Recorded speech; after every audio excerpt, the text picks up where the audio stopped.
have spent 22 years pursuing fabulous shadows in Egyptian crypts? If, as some have asserted, Osiris signified merely the Nile, and Isis the black earth rendered fertile by its inundation, could such a fable have so greatly stimulated the admiration of Pythagoras that he would have spent a score of years in the assimilation of the idea? I don't think so. Or again, would he have spent this great length of time, the very best years of his life, in memorizing the myth-encrusted history of an ancient king who at some remote period had reigned in Egypt and whose memory seemed sufficient to inspire a vast civilization for some 6,000 years? By the way, that's the exact number of years in the calendar of the Mystery School and of the Freemasons.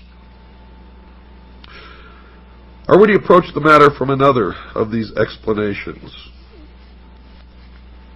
Would Pythagoras have pounded himself for a score of years against the walls of Memphis and find himself fully rewarded by being informed with bated breath by some archi-magus that Isis is the dog star?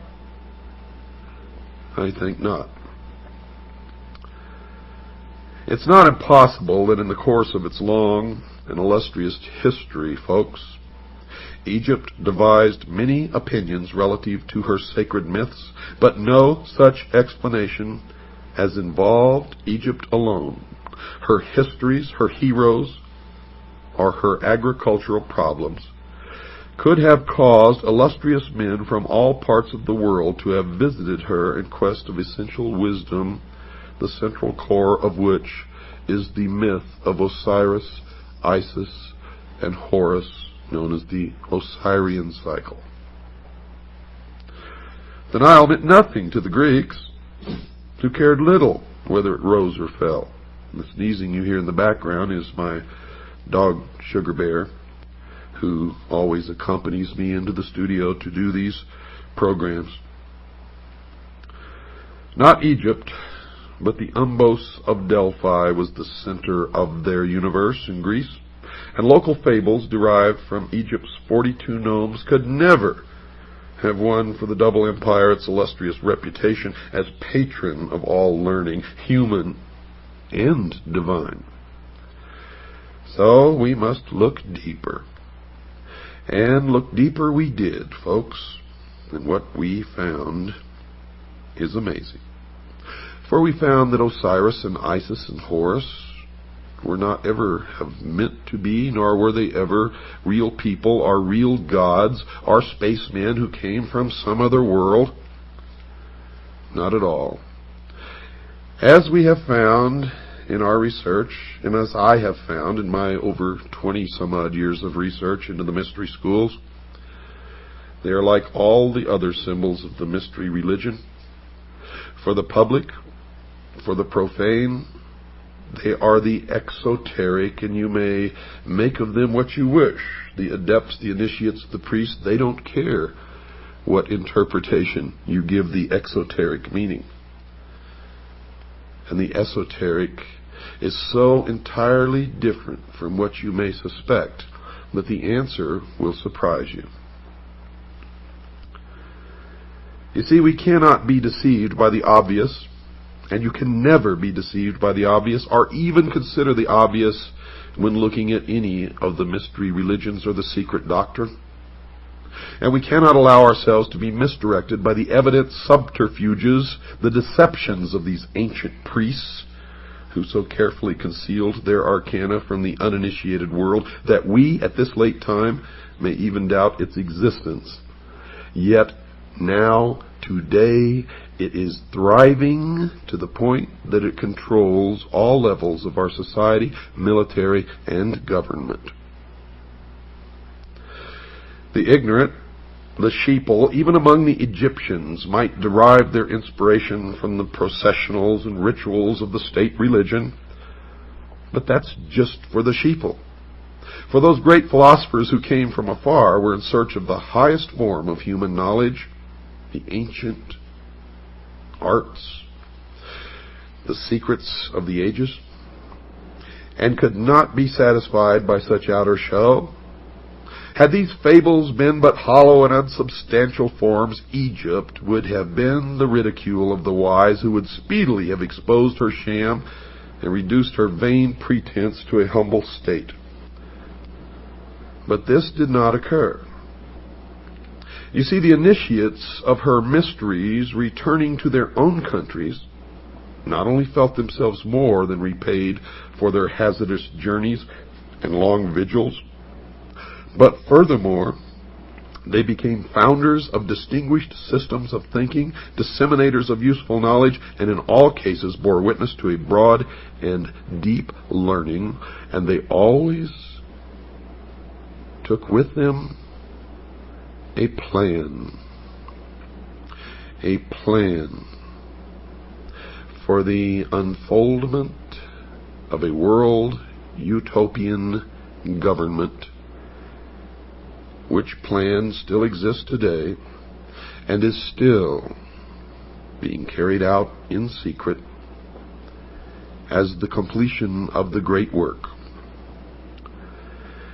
Diodorus describes two famous columns erected near Nysa in Arabia, one to Isis and the other to Osiris. Now remember, Osiris and Isis never lived, they were not real people, and they were never gods. They are symbols for something much deeper. So when you listen to the interpretation of the inscriptions on the columns, remember that. The column to Isis bears this inscription, quote, "I am Isis, queen of this country. I was instructed by Mercury. No one can destroy the laws which I have established. I am the eldest daughter of Saturn, the most ancient of gods. I am the wife and sister of Osiris the king. I first made known to mortals the use of wheat. I am the mother of Horus the king. In my honor was the city of Bubastis built. Rejoice, O Egypt, rejoice, land that gave me birth," unquote.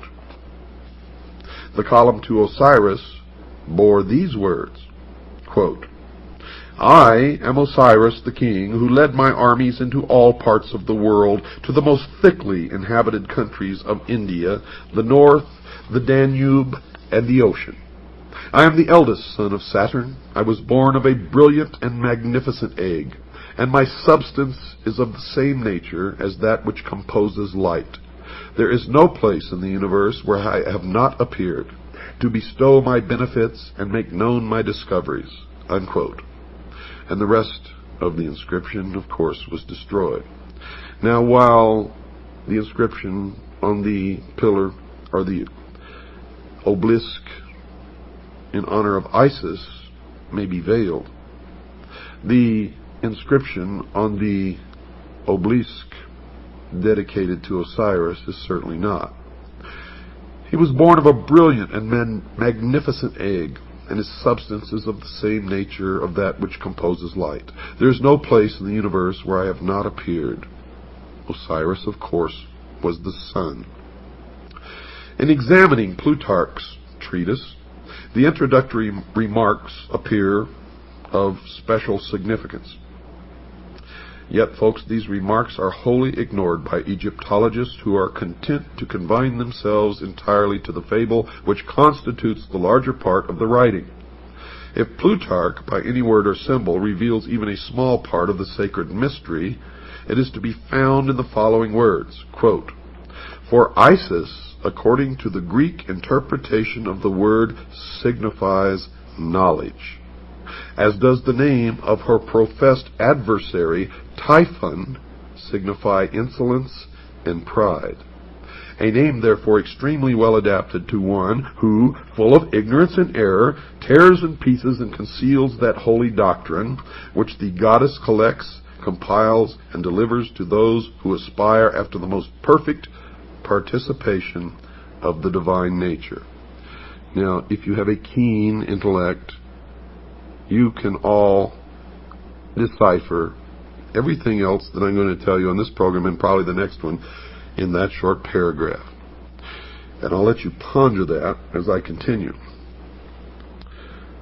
Osiris, the black god of the Nile, must be regarded as the personification of an order of learning, For